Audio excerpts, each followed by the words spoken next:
Greetings, wayward souls, it's the Gamepack Preacher, and I have a question to ask. Have you seen this dragon anywhere?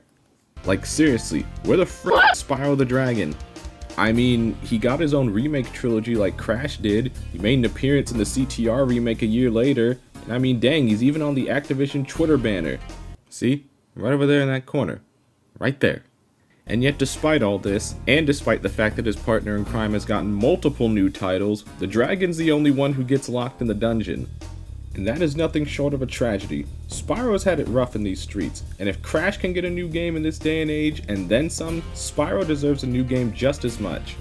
If anything, Spyro deserves a new game more so than Crash does. Our purple friend needs to spread his wings again, and if you're not in the know, we're gonna go over why.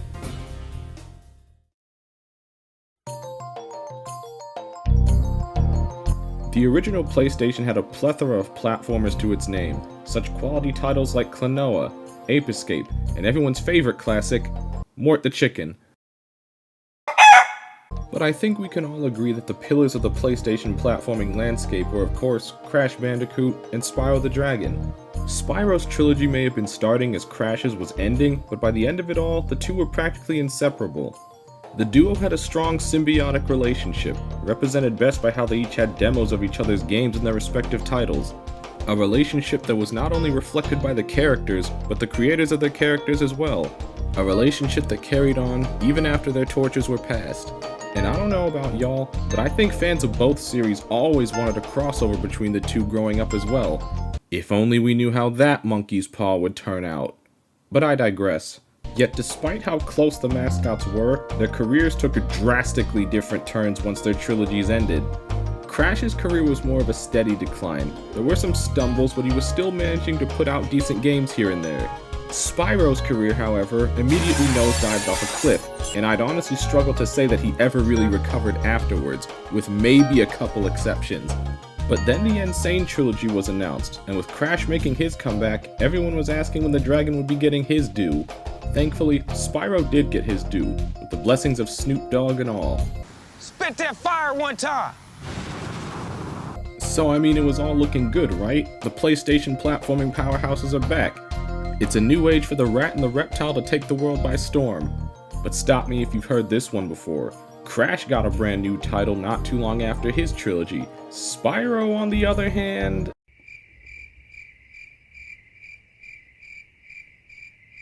So yeah, once again our purple pal's been left wanting, and honestly, I can't really understand as to why that is.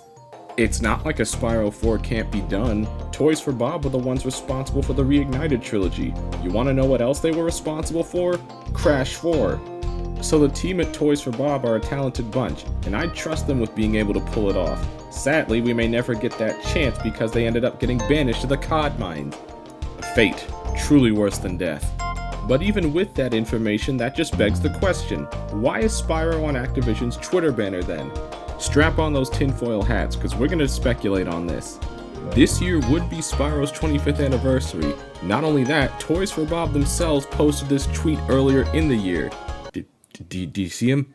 Right over there? Right in that corner? And not only that, Toys for Bob has also finished with their latest Crash project being Crash Team Rumble. So what's the deal? Do they have something planned for our purple pal? Are they just taunting us with promises of something that will never be? Are the Activision Blizzard executives secretly Gnorcs in disguise? Who's to say? Maybe I'm coping. Hard coping even. But Toys for Bob may actually be cooking something. Only time will tell, I guess. But the point stands that there are more tales to be told with the dragon, and as crazy as it sounds, I think that Spyro 4 could potentially take a page from Enter the Dragonfly of all things.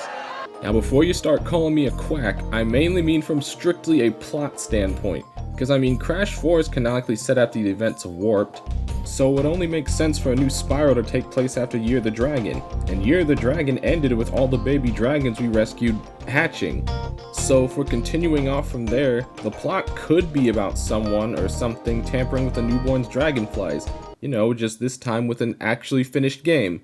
It's all just speculation, really. The original point still stands. As much of a messy ride that this scaly little so-and-so's career has been, a new game doesn't just feel deserved, but necessary. This dragon's legend is far from over.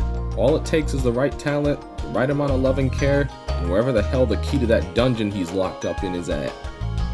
So yeah, that should do it for now.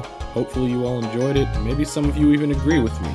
More to come as always, like, comment, sub, all that good stuff. I'll catch you all next time.